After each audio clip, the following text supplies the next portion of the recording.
Hindi sa politically mediated daw yung medical assistance pagdating. Hindi, mali. Marami kasing mali ang intendimento ron eh.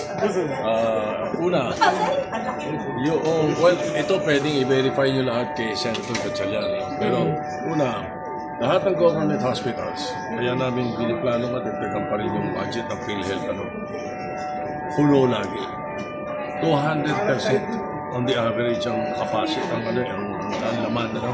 So hindi na cover lahat.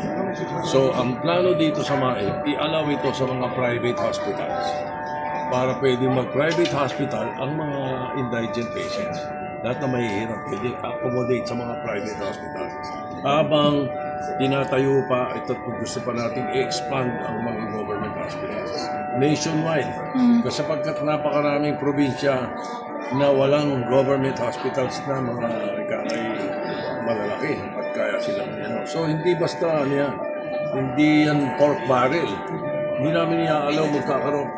Pork barrel, medical assistance yun, diretso. Hanggat maaaring alisin namin yung GLGL. Pero sa diretso na sa sistema. DOH at diretso na PhilHealth ang funding. So okay lang pag magiging sistema, 24B sir? magiging 51B.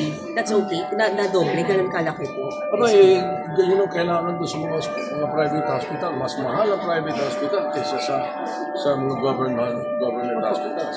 So right now, the figures stand there, no? So for the exact explanations on why, you ask the chairman of the finance.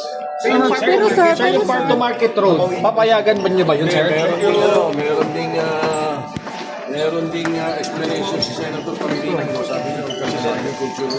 Sir, yung Ano lusutin niyo yun, sir? Budget, papayagan niyo po bang yung ibalik ng yung budget sa DPWH? Yung 54B? Bakit ito? Pinapapalit niyo dito.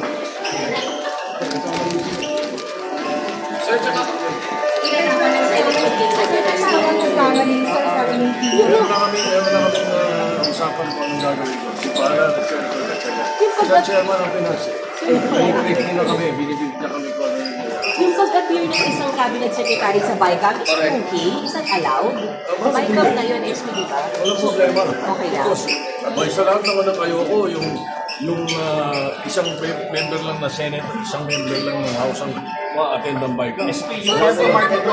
Di ba, remember, sinabi ko, kahit publiko pwede. Bakit hindi pwede cabinet secretary? Sir, yung Farm to Market Road, binunsot sa inyo yun, sir? Hindi.